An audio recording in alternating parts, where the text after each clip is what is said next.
Hello YouTube, this is Morgan Airspeed Prime here with my next Boruto 2 Blue Vortex manga chapter review. This one's going to be for chapter 4, which is called The Awakening. So, fourth chapter, that means this is going to be a volume ending chapter. This will be the one at the end of volume 1 of 2 Blue Vortex. It means it's our first kind of, big cliffhanger. And I felt they really delivered with this chapter of... The first 3 chapters were ultimately building towards this. In a way, why was the whole second chapter called Trees, even though that tree bit only amounted to a little? Like, does the tree stuff actually mean anything? And then it's like this chapter, like, oh, I get what's going on with the trees. This is actually really, really interesting. And I'm fascinated to see where they go with this from here. So I think this was a really good chapter. It in a way points out maybe how chapter 2 and 3, I would say especially, maybe didn't do as much. And it kind of highlights that if this chapter can do this much, why can't we do stuff like this a little bit more often? I get it. You can't always do a villain introduction chapter like this every single time. But for instance, like the last chapter, taken up almost completely by the introduction of Boruto's new technique, which in this chapter is referenced with regards to, oh, code, sorry, let me get rid of that technique for you so you can actually do something.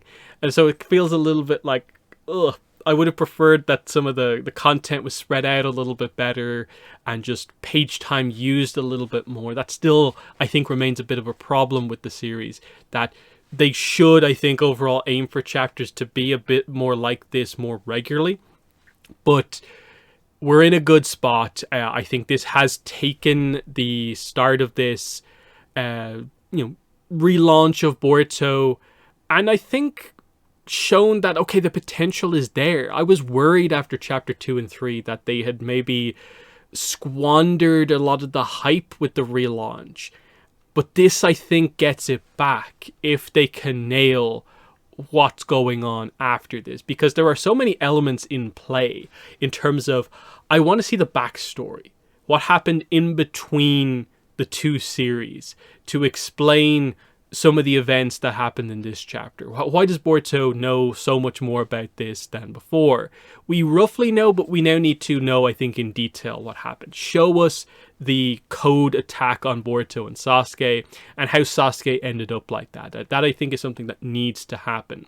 I want to see Amado enter the series, because it feels like he's one of the few characters who might be capable of unraveling some of the kind of technicalities of what's actually going on here from a lore perspective in a way. And because we're doing this crazy stuff with like sentient divine trees, and how does that change things, and what does this mean, how is it connected to everything? But then let's not forget that we still have the overhanging plot thread that was the end of the original Boruto part 1, which is the whole omnipotence kind of power stuff, and the whole wish that Kawaki made, the swap of the perception of him and Boruto. That's something that still needs to be kind of resolved. We still have to get to Boruto Kawaki and kind of sorting out that dynamic. The Otsutsuki themselves, it's more than just Kawaki and Boruto. What about the rest of the clan? Where are they? When are they going to realize that, oh yeah, we still haven't harvested Earth? Can we please do that? That's something that needs to happen. And there's all these elements where you can see both the short-term and the long-term potential of this series. And so I was a little bit, when I first saw these new villains, like, what are we doing here? Shouldn't this have just been the Otsutsuki kind of introduced? But I kind of like what we're doing here, because this is an interesting evolution to kind of keep code in play, but in an interesting way, where he kind of caused this mess, but he's not in control of this mess, like, at all. He's just kind of escaping from all of these situations. He is not as skilled as he thinks he is, in control as he thinks he is, but he's hoping to sort of weasel his way into a victory. But it seems like it's never going to happen. but he hasn't just been offed as a character. Whereas I think a lot of people have got to the point now with Code where it's like, well, surely he's dead now. Surely they just have to kill him. They're done with him. They're transitioning the story into this or that. But no, he's still there. So I'm interested to see what they do with Code. And so many other elements, like Sarada got to come back a little bit into play in this chapter. It's a little bit of a repetitive scene, maybe based on chapter 1, but I appreciated that she had a notable scene here. But anyway, let's get into talking about the chapter sort of on a page-by-page basis. So we open up with the cover spread, the cover page here, and we get Kawaki looking cool on the cover with a very cool, like, kind of purple and blue galaxy swirl background. Very nice with the title of the chapter, Chapter 4, The Awakening. But then we get into the chapter itself. So we open up with Code looking at the Ten-Tails, the kind of main monstrous Ten-Tails he has trapped in that other dimension in the kind of rock prison thing with the chakra rods in it. And he's looking at it and thinking about what Boruto said, that these ones are different. You have enhanced them, so I think you need to scrap them while you're still in control, or will end up in the worst possible future for everyone. What does that mean? He's looking at this and it's like, it's still just the monstrous Ten-Tails. Like, sure, I've added claw marks onto it and the claw grimes now have these, but I haven't noticed anything obviously different. Like, that's what he's thinking. All they know is how to devour. Why is that such a threat? I'm in control, but he's not in control, and we're about to see that actually happen. So Boruto is then contacted by his toad who's talking to him in his ear, and he's kind of like, hey, there's no time to spare, you need to get going quick. And Boruto's concentrating, he's preparing a jutsu. He says, I'm not as deft at this as Grandpa. So that's Minato he's talking about. And so you're kind of like, wait, what's he going to do here? He needs to get to a different place very quickly. Is it going to happen? Yes. We do get the moment of Kawaki looking at Boruto. He's like, he's talking to someone. Who is it? And we find out that even by the end of the chapter, Kawaki is not aware of the fact that he's using the kind of toad kind of transponder kind of things going on. But then we get the blink sound effect, gotcha, and boom. Flying Raijin Jutsu as Boruto just activates it, and boom, yellow flash. He is here in the other dimension.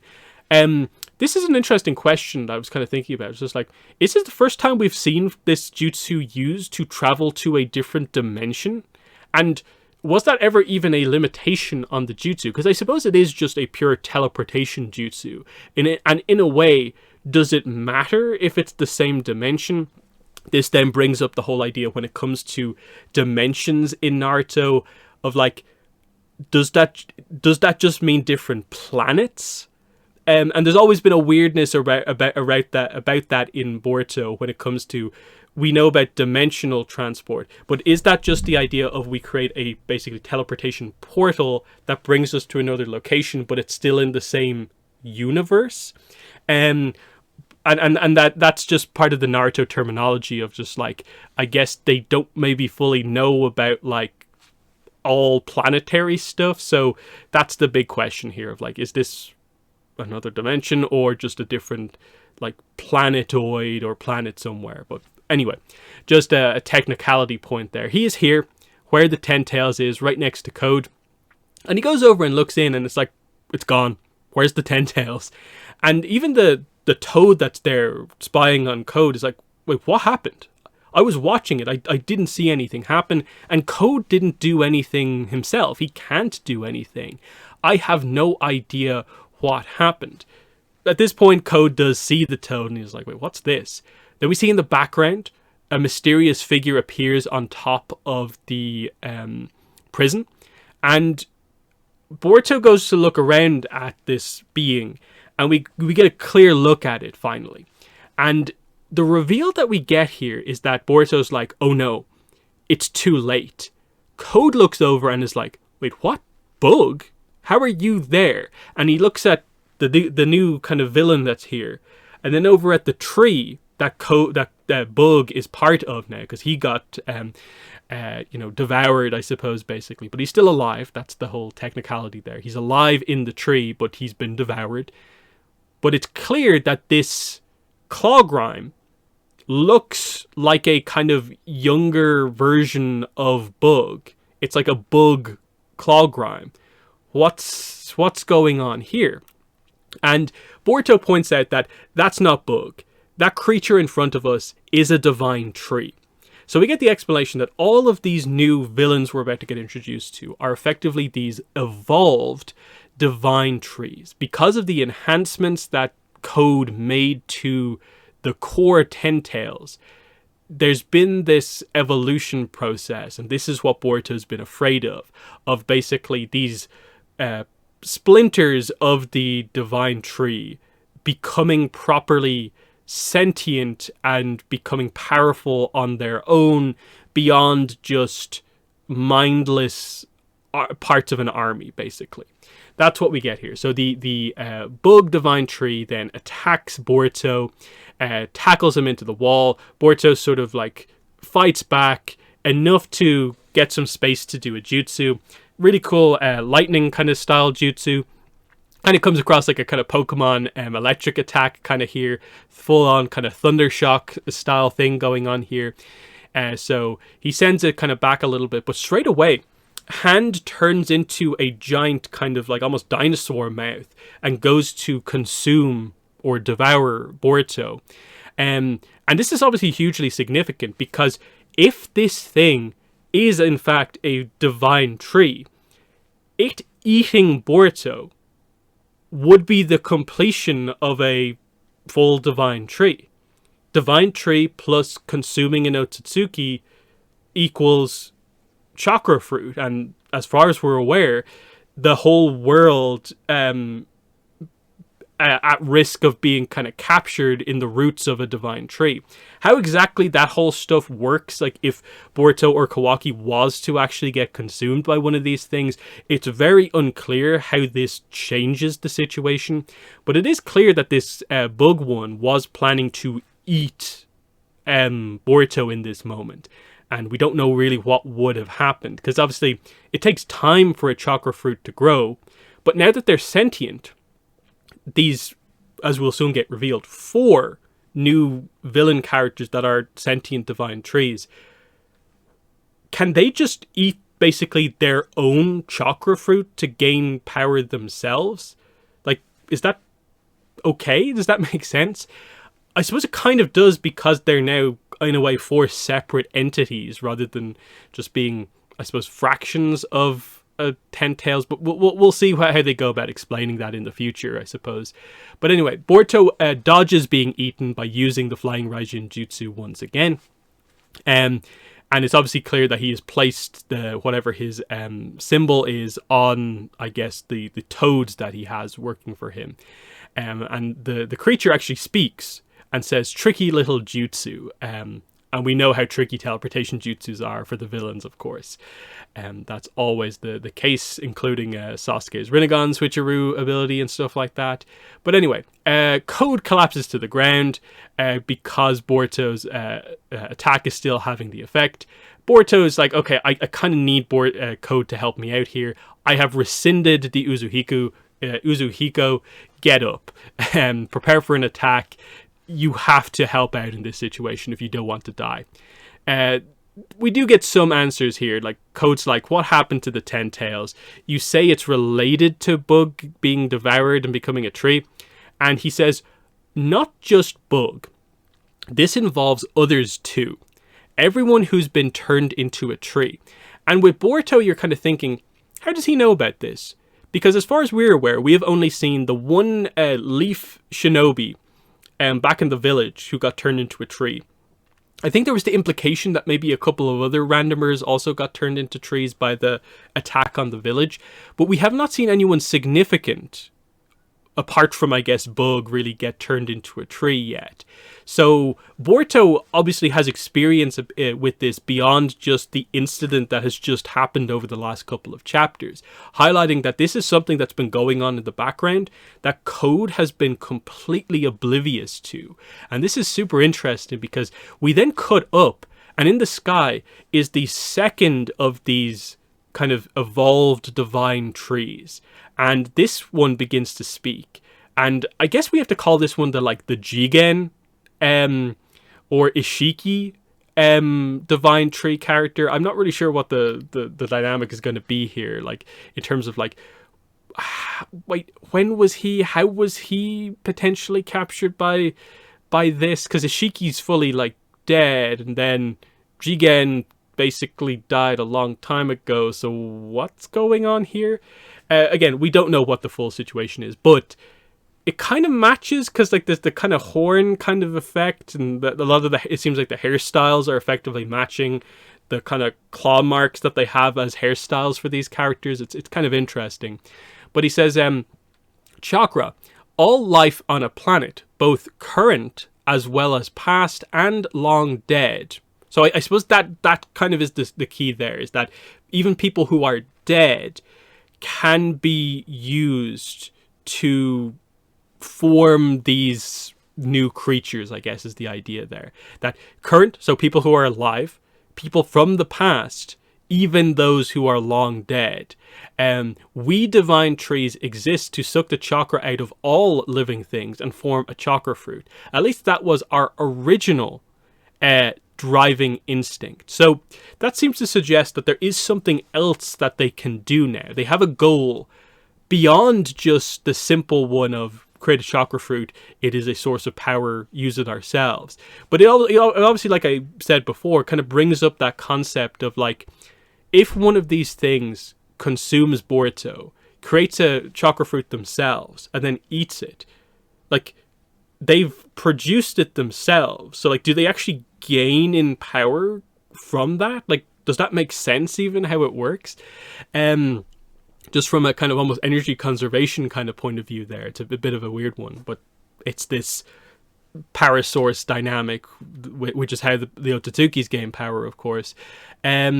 So that's interesting, just that idea of they seem to have a different goal now, or at least are trying to figure out what their new goal is now that they can actually think. Because he says, but Code, we appear to have evolved a bit thanks to you awakening self-awareness in us. So there's the confirmation that like him adding the kind of claw marks to the power of the 10 tails has awakened something in them that has made them able to become sentient. Now, how exactly this works, because it's 10 tails, but now all of a sudden there's at least 4 unique kind of entities or individuals, and the idea is like, can all random claw grimes now sort of become a different person once they tap into sort of the chakra, even if it's long dead, of anyone? I'm guessing that's the kind of idea here, because, like I said, Jigen seems to be, or Ishiki, whichever way they're going to go with it, seems to be what they're going for with this guy who's floating in the air. But then we get the really interesting one, in a way. I kind of say this, even though I think the obvious theory maybe is a little bit like, wait, what?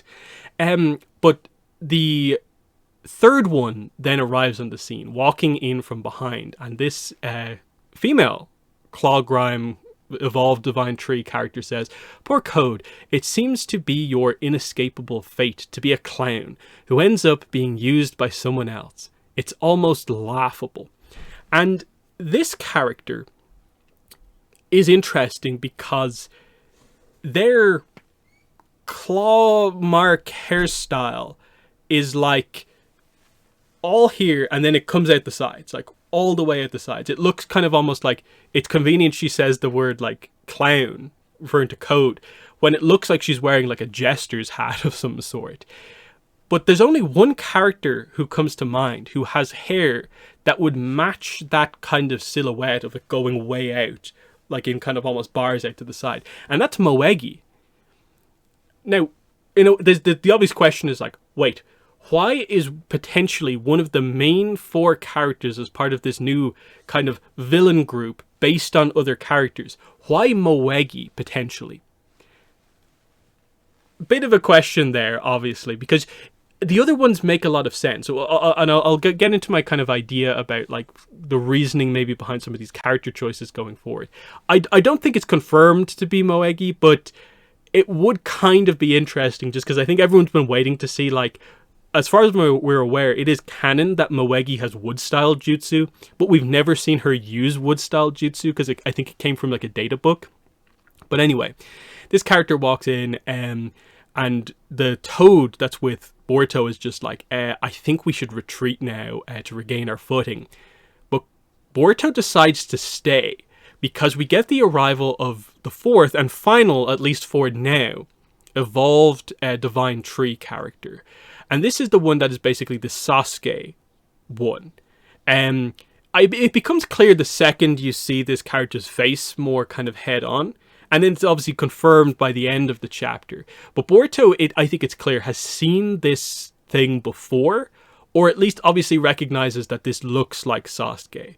But I think based on the fact that he seems to know what's happening here, like he knew what the bug Divine Tree was, it suggests that he has seen something like this before, so he knows the connection between someone trapped in one of the trees will become, you know, the way that person looks will be, you know, what one of these things looks like. So we then cut away at this point, like this is meant to be a big moment, Boruto seeing the Sasuke Divine Tree. But then we cut to the Hokage office, and we get this interesting scene of Kawaki and Shikamaru talking. And effectively, it's just about, like, they're trying to figure out, Boruto, like, left. So he arrived, did some weird stuff, and left. He seemed to only be here for code. What does that mean? And Kawaki's obviously trying to convince Shikamaru that he is an enemy, we have to hunt him down, we have to take him out. I hope who he was communicating with was not the sensory unit because he doesn't know about the toads. Shikamaru's like, I don't think that's the case. Sarada then walks in and is like, that's ridiculous. It's a lot simpler than that. Code attacked Konoha, Boruto drove him away. That was obvious from what they said to each other. Ask Ada to confirm this, it's true. And Kawaki's just like, you don't get it, Sarada. Boruto's an Otsutsuki. And that means, in my mind, he has to be killed. That's my goal. And she just points out that, like, that's rich coming from you, given that you are also an Otsutsuki. And he's like, I'm an Otsutsuki killing an Otsutsuki. Do I have to say this again? That's what I'm going to do. And at the end of it all, I'll be happy to kill myself if that's what it takes, you know? And he's just kind of pointing at that. I think we've said this to each other before.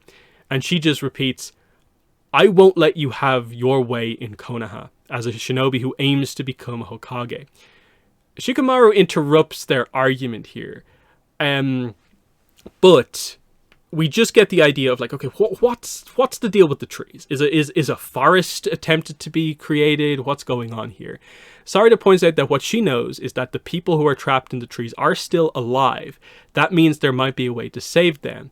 And from what she heard about Boruto speaking to Code, it seems like he knows something about this and that there likely is some sort of a way to reverse this. And that's why he came at this exact time to encounter Code, because Code, through using Code in some way, we can maybe reverse this process, which is an interesting idea. And she just points out that I think we need to consider a collaboration with Boruto to take Code down, because it's clear Boruto has focused more on combating against Code than doing anything against the village, and I think we have to keep that in mind above all else. It's a very logical approach to the situation in that Boruto didn't threaten the village with his arrival here, and that can't really be denied in this situation. We then get the kind of 4-panel shot of the 4 new kind of villain characters. So we have the Sasuke one, the Jigen one, the quote-unquote Moegi one, and the Bug one. This is where he highlights that like it's a weird selection of characters ultimately, in terms of we're obviously going to get fights with these characters later on. What's the significance of these characters? For Sasuke, it seems relatively clear. Boruto, like, and or Sarada facing off against the Sasuke one makes complete sense. Just very, very clear. The Jigen one, you would think maybe Boruto and or it probably has to include Kawaki. Kawaki and maybe someone else, but probably Kawaki just on his own taking down the Jigen one again, I think will be a kind of interesting concept. If the female character is meant to be Moegi, that's clearly, I guess, your fight for Team 10. Shikadai and the rest of the team. That would be a kind of cool idea if that's what's going on here, to give them older a chance to shine. There has to be a reason we focused even a couple of pages in previous chapters on them, is because they are considered the more notable of the rest of the cast, and if we need to have extra fights, there's a really obvious one to do, to see someone going full out with Moegi's powers against her team, basically, because that's the whole significance here. She's the kind of captain of that team, ultimately. And then the Bug character is interesting in that, like, okay, what's the significance? Who would want to fight this one specifically, in terms of it being emotional in any way? Code? If he's still around and he's going to be doing stuff and he has to fight someone eventually, and you want to have something for him beating one of these four main threats, given how powerful he is, despite how many times he's been kind of beaten down, would be a very significant thing to do. So, he's kind of the only character who's maybe loyal in any way to Code. He stuck around with him. There's something there, potentially, but I don't really know. Interesting selection, especially with at least, two of the three, you would have to say. But I think, like, the Jigen one, if it is Jigen, is an interesting concept, because that opens the door to suddenly we can go like full kind of end of Naruto with the kind of like zombie reanimated like legendary characters of the past. I think they're going to contain themselves here to just kind of key characters, but there's the option for a lot to happen here. So yeah, we get the confirmation here. You are self-aware, divine trees. More staring between Boruto and the Sasuke one. Another warning, we need to leave now, Boruto, from the Toad. But the attack comes in. And in my mind, the second you see this Sasuke one look directly at the camera, you can see the idea of it's Sasuke's hairstyle, expanded long with the giant kind of claw marks. But it's very clearly Sasuke's hairstyle, where it only kind of shows you like one eye kind of type thing with the way his kind of hair is going. But yeah, sudden attack out of nowhere, arm turned into a blade, Boruto and Code barely dodge. We see what seems to be a Chidori come in at this point. It is countered by Boruto's Rasengan, and the others seem to kind of watch on. We see the Jigen one and the female character kind of watch on, but they're in the vicinity. And then right as they're dealing with the Sasuke one, the Bug one appears and tries to kind of bite, kind of consume Boruto again with the giant dinosaur kind of jaws. He blocks that with the sword, but then I think what happens here is that the female character seems to use Earth-style jutsu and just completely captures Boruto inside of it. I'm pretty sure it's definitely... Is it Earth-style or could it be wood? That's the thing, because if it is wood-style, then I think it's definitely Moegi. But Earth is one of the halves of wood style, because you have to have it's the Kekkei Genkai combination of like it's earth and water, isn't it? Wood style. So she would have to have earth style as well. Either way, he's captured in the earth here, and he's about to be consumed here. This is the idea. And Code decides, I'm just going to leave, because if they devour you here, I'll get my full divine tree and I guess my chakra fruit somewhere down the road. It's not exactly how I wanted it to go down, but it's at least something. And he leaves through a claw mark and is just like, I guess I can try and come back later for this. He's happy to just leave here intact. He was dead to the Uzuhiko, and he's got that rescinded, but he's left Boruto to die here, basically. So the Toad again reminds Boruto, you have to get out of here. You can't stay anymore. You will die. It will all be for nothing if you die. He looks up at the flying Jigen one in the sky, takes a final glance at the Sasuke Divine Tree, and uses the Flying Raijin Jutsu again, this time to escape to safety from basically where he came from before he even arrived in the village. And the Jigen one in the air is like, you were lucky, Otsutsuki Boruto. Again, the significance of that I think is interesting, of like him being referred to so directly as not just Boruto who happens to now kind of in a way have the power that resembles an Otsutsuki, but he's being called Boruto Otsutsuki as if he's part of the clan. It's now his family name. That's sort of an idea. It's an interesting one that I'd like to see covered a little bit more. He says, our self-awareness, having just awakened, overflowing curiosity and thirst for knowledge, are still surpassing our instinctual drive to devour you. So run where you will, but no matter where you go, know that you can never escape your destiny. Very interesting, just the idea of highlighting that, yeah, we have gone from effectively being a mindless beast who does only know how to devour, to now all of a sudden we have sentience and can think about stuff beyond that. And in a way, that's the only reason our focus was not absolutely directly on devouring you. We could have defeated you right here. You were lucky there was a confusion here that prevented that.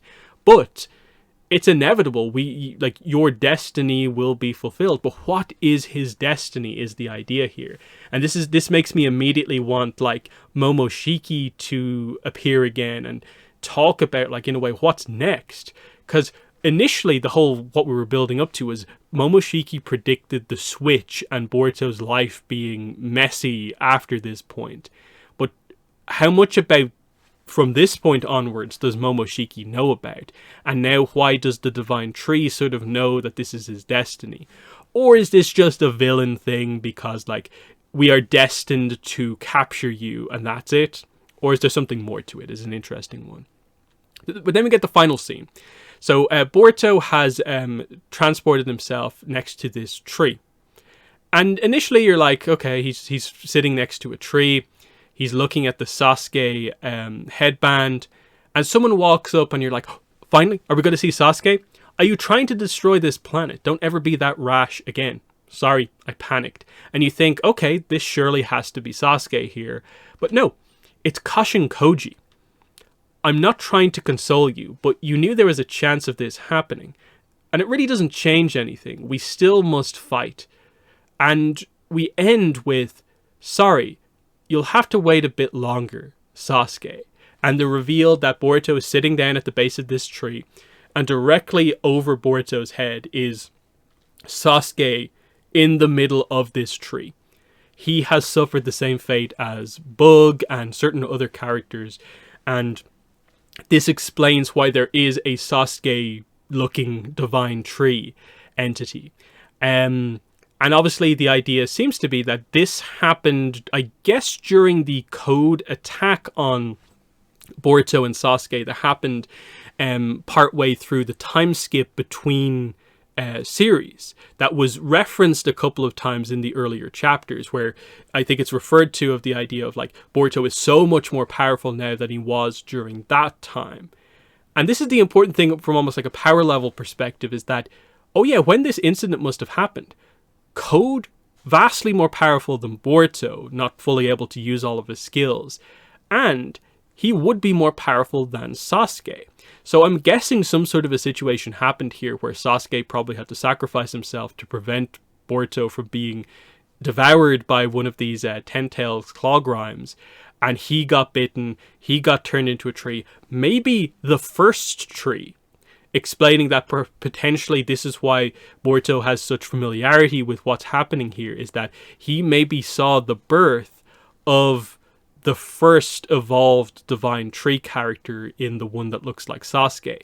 I'd love to see what happens here. And I feel the ending of this chapter almost implies that, okay, we now probably need the explanation, and you need to do it in a way that's more than just telling us what happened. I really feel like what they have to do here is show us that flashback. It feels significant enough that it's a fight between main characters. Something terrible has happened to Sasuke in all of this. It seems to be the incident that prompts Kashin Koji to come out of hiding and I guess take up Boruto's training in the place of Sasuke. And that's interesting just by itself. It's been so long waiting for Kashin Koji to return.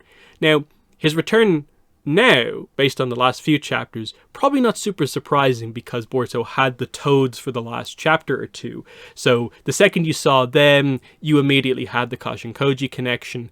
Plus, I think in general, people expected that when he escaped at the end of Boruto Part 1, Kashin Koji would be involved somewhere in the background. So, nice to see it here, but the idea that Koji is very heavily involved in the sort of fight against what is about to happen, that he scolds Boruto for, what you did was rash because you put the whole thing at risk. You nearly got consumed and became like part of the divine tree. That's the worst possible scenario. We have to plan this out. We still have to fight to stop this, but this is part of the plan. And it now feels, now that we have, I think, a lot of the ideas in play for what we're doing immediately now in the story, now I think is the time to explain things a little bit more. Slow it down a little bit and maybe address the flashback, address the details of like, what is the avenue of exploration that you think there is a solution to this? Why do you think the tree process is reversible? What's the situation here? Because obviously Code had no idea what's going on here, but Code is still in play. They haven't got rid of Code. He's still being the nuisance that he always is, but he is beatable. That's the big thing that we've seen here. So fascinating stuff overall. I was very surprised by the introduction of these new villains, because like I said earlier on, I expected if they were going to introduce new villain characters, it would be the arrival of other Otsutsukis from the clan, maybe even like the head of the clan, and that would be more of the end game that we're going for. I still think we can get there, but this is interesting to have Code's plan go awry and it be different than just the typical divine tree threat. The planet is at risk because the chakra fruit is effectively the planet compressed in a way into a fruit, and it would result in like the destruction of everything. And I still feel there's some sort of connection between the idea that like an evolved Ten Tails is a sentient being and the fact that the Ten Tails are the power source effectively of the Otsutsuki. And I'm wondering, like, are these 4 new characters in essence at their core Otsutsukis, or like early stage Otsutsukis, that if they were to eat a divine fruit, that they in a way would become Otsutsukis themselves, because they've been enhanced by claw marks, and we know claw marks is a shinjutsu, a divine jutsu from a god Otsutsuki. And so an essence of that kind of god power being added back to them, adding sentience to the kind of source of some of this power.